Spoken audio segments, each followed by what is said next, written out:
George Papadopoulos was working as an energy consultant in London when the Trump campaign named him a foreign policy advisor in early March 2016, via Agence France Presse, Getty Images, Washington. During a night of heavy drinking at an upscale London bar in May 2016, George Papadopoulos, a young foreign policy advisor to the Trump campaign, made a startling revelation to Australia's top diplomat in Britain: Russia had political dirt on Hillary Clinton. About 3 weeks earlier, Mr. Papadopoulos had been told that Moscow had thousands of emails that would embarrass Mrs. Clinton, apparently stolen in an effort to try to damage her campaign. Exactly how much Mr. Papadopoulos said that night at the Kensington wine rooms with the Australian, Alexander Downer, is unclear. But 2 months later, when leaked Democratic emails began appearing, Australian officials passed the information about Mr. Papadopoulos to their American counterparts, according to 4 current and former American and foreign officials with direct knowledge of the Australians' role.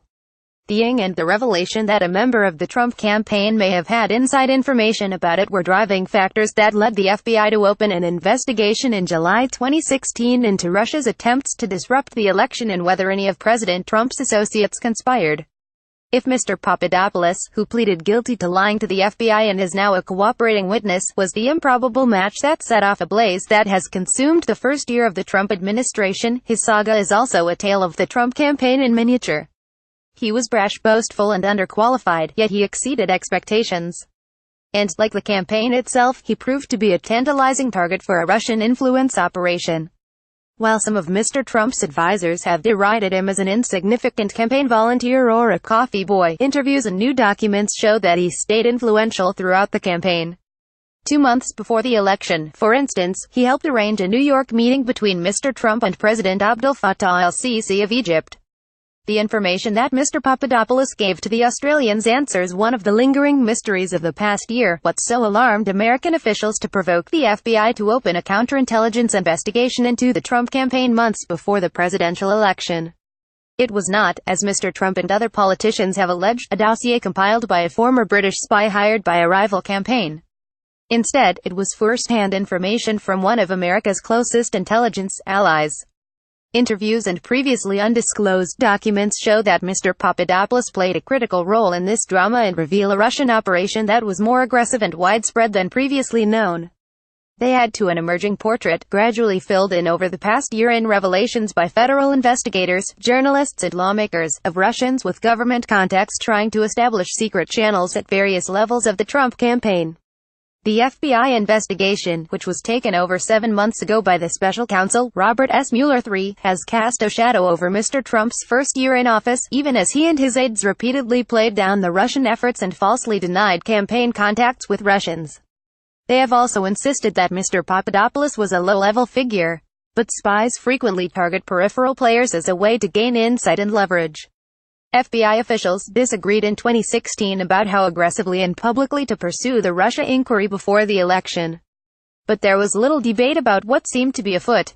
John O. Brennan, who retired this year after 4 years as CIA director, told Congress in May that he had been concerned about multiple contacts between Russian officials and Trump advisors. Russia, he said, had tried to suborn members of the Trump campaign, the signal to meet Mr.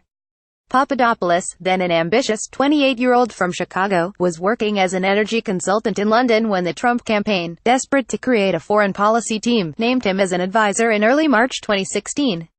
His political experience was limited to 2 months on Ben Carson's presidential campaign before it collapsed. Mr. Papadopoulos had no experience on Russia issues. But during his job interview with Sam Clovis, a top early campaign aide, he saw an opening. He was told that improving relations with Russia was one of Mr. Trump's top foreign policy goals, according to court papers, an account Mr. Clovis has denied. Traveling in Italy that March, Mr. Papadopoulos met Joseph Mifsud, a Maltese professor at a now-defunct London academy who had valuable contacts with the Russian Ministry of Foreign Affairs. Mr. Mifsud showed little interest in Mr. Papadopoulos at first. But when he found out he was a Trump campaign advisor, he latched onto him, according to court records and emails obtained by the New York Times. Their joint goal was to arrange a meeting between Mr. Trump and President Vladimir V. Putin of Russia in Moscow, or between their respective aides. Sam Clovis, a former co-chairman of Mr. Trump's presidential campaign, denies that he told Mr. Papadopoulos that improving relations with Russia was one of Mr. Trump's top foreign policy goals during Mr. Papadopoulos' interview for a job with the campaign. Win McNamee, Getty Images. In response to questions, Mr. Papadopoulos' lawyers declined to provide a statement. Before the end of the month, Mr. Mifsud had arranged a meeting at a London cafe between Mr. Papadopoulos and Olga Pulanskaya, the young woman from St. Petersburg whom he falsely described as Mr. Putin's niece. Although Ms. Pulanskaya told The Times in a text message that her English skills are poor, her emails to Mr. Papadopoulos were largely fluent. "We are all very excited by the possibility of a good relationship with Mr. Trump," Ms. Pulanskaya wrote in one message. More important, Mr. Mifsud connected Mr. Papadopoulos to Ivan Timofeyev, a program director for the prestigious Valdai Discussion Club, a gathering of academics that meets annually with Mr. Putin. The two men corresponded for months about how to connect the Russian government and the campaign. Records suggest that Mr. Timofeyev, who has been described by Mr. Mueller's team as an intermediary for the Russian Foreign Ministry, discussed the matter with the ministry's former leader, Igor S. Ivanov, who is widely viewed in the United States as one of Russia's elder statesmen. When Mr. Trump's foreign policy team gathered for the first time at the end of March in Washington, Mr. Papadopoulos said he had the contacts to set up a meeting between Mr. Trump and Mr. Putin. Mr. Trump listened intently but apparently deferred to Jeff Sessions, then a senator from Alabama and head of the campaign's foreign policy team, according to participants in the meeting. Mr. Sessions, now the Attorney General, initially did not reveal that discussion to Congress, because, he has said, he did not recall it. More recently, he said he pushed back against Mr. Papadopoulos' proposal, at least partly because he did not want someone so unqualified to represent the campaign on such a sensitive matter. If the campaign wanted Mr. Papadopoulos to stand down, previously undisclosed emails obtained by The Times show that he either did not get the message or failed to heed it. He continued for months to try to arrange some kind of meeting with Russian representatives, keeping senior campaign advisors abreast of his efforts. Mr. Clovis ultimately encouraged him and another foreign policy advisor to travel to Moscow, but neither went because the campaign would not cover the cost. Mr. Papadopoulos was trusted enough to edit the outline of Mr. Trump's first major foreign policy speech on April 27, an address in which the candidate said it was possible to improve relations with Russia. Mr. Papadopoulos flagged the speech to his newfound Russia contacts, telling Mr. Timofeyev that it should be taken as the signal to meet, that is a statesman's speech. Mr. Mifsud agreed. Ms. Polanskaya wrote that she was pleased that Mr. Trump's position toward Russia is much softer than that of other candidates. Stephen Miller, then a senior policy advisor to the campaign and now a top White House aide, was eager for Mr. Papadopoulos to serve as a surrogate, someone who could publicize Mr. Trump's foreign policy views without officially speaking for the campaign. But Mr. Papadopoulos' first public attempt to do so was a disaster. In a May 4, 2016, interview with The Times of London, Mr. Papadopoulos called on Prime Minister David Cameron to apologize to Mr. Trump for criticizing his remarks on Muslims as stupid and divisive. "Say sorry to Trump or risk special relationship," Cameron told, the headline read. Mr. Clovis, the national campaign co-chairman, severely reprimanded Mr. Papadopoulos for failing to clear his explosive comments with the campaign in advance. From then on, Mr. Papadopoulos was more careful with the press, though he never regained the trust of Mr. Clovis or several other campaign officials. Mr. Mifsud proposed to Mr. Papadopoulos that he, too, serve as a campaign surrogate. He could write op-eds under the guise of a neutral observer, he wrote in a previously undisclosed email, and follow Mr. Trump to his rallies as an accredited journalist while receiving briefings from the inside the campaign. In late April, at a London hotel, Mr. Mifsud told Mr. Papadopoulos that he had just learned from high-level Russian officials in Moscow that the Russians had dirt on Mrs. Clinton in the form of thousands of emails, according to court documents. Although Russians had been mining data from the Democratic National Committee's computers for months, that information was not yet public.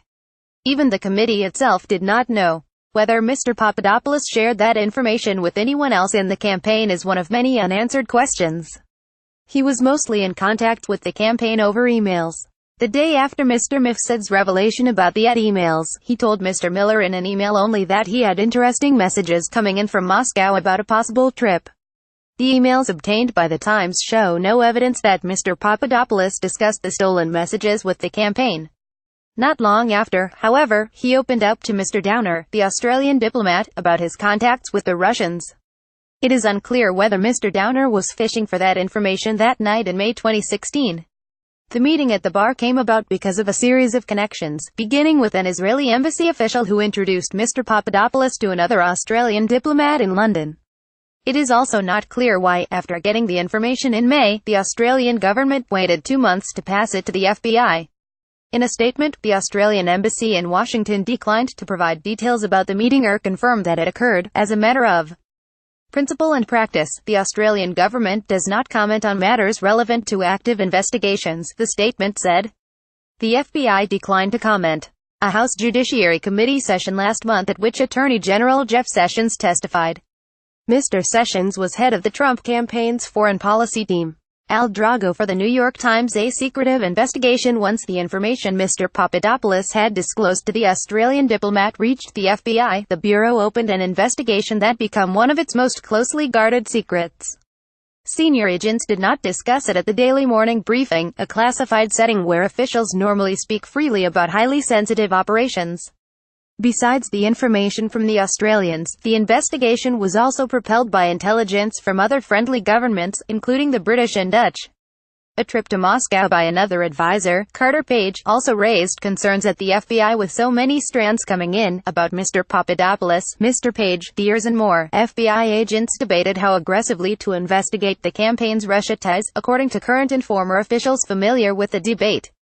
Issuing subpoenas or questioning people, for example, could cause the investigation to burst into public view in the final months of a presidential campaign. It could also tip off the Russian government, which might try to cover its tracks. Some officials argued against taking such disruptive steps, especially since the FBI would not be able to unravel the case before the election. Others believed that the possibility of a compromised presidential campaign was so serious that it warranted the most thorough, aggressive tactics. Even if the odds against a Trump presidency were long thick, these agents argued, it was prudent to take every precaution. That included questioning Christopher Steele, the former British spy who was compiling the dossier alleging a far-ranging Russian conspiracy to elect Mr. Trump. A team of FBI agents traveled to Europe to interview Mr. Steele in early October 2016. Mr. Steele had shown some of his findings to an FBI agent in Rome 3 months earlier, but that information was not part of the justification to start a counterintelligence inquiry, American officials said. Ultimately, the FBI and Justice Department decided to keep the investigation quiet, a decision that Democrats in particular have criticized. And agents did not interview Mr. Papadopoulos until late January. Opening doors to the TOF was hardly central to the daily running of the Trump campaign, yet Mr. Papadopoulos continuously found ways to make himself useful to senior Trump advisors. In September 2016, with the United Nations General Assembly approaching and stories circulating that Mrs. Clinton was going to meet with Mr. Sisi, the Egyptian president, Mr. Papadopoulos sent a message to Stephen K. Bannon, the campaign's chief executive, offering to broker a similar meeting for Mr. Trump.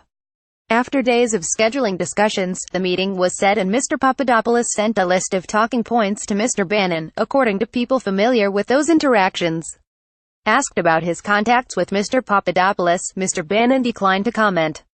Mr. Trump's improbable victory raised Mr. Papadopoulos' hopes that he might ascend to a top White House job.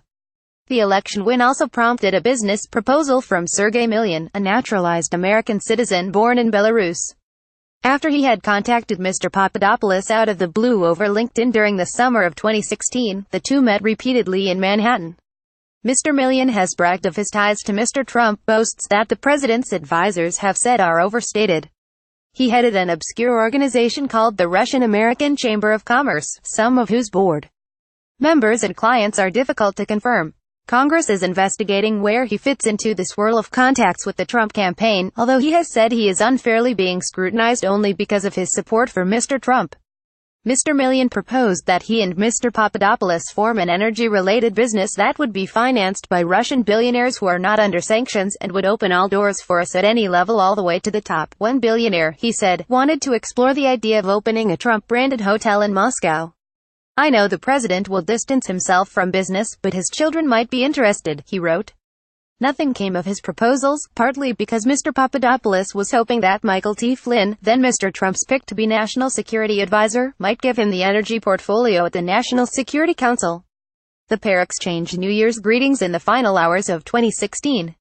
Happy New Year, sir, Mr. Papadopoulos wrote. Thank you and same to you, George. Happy New Year, Mr. Flynn responded, ahead of a year that seemed to hold great promise. But 2017 did not unfold that way. Within months, Mr. Flynn was fired, and both men were charged with lying to the FBI, and both became important witnesses in the investigation. Mr. Papadopoulos had played a critical role in starting.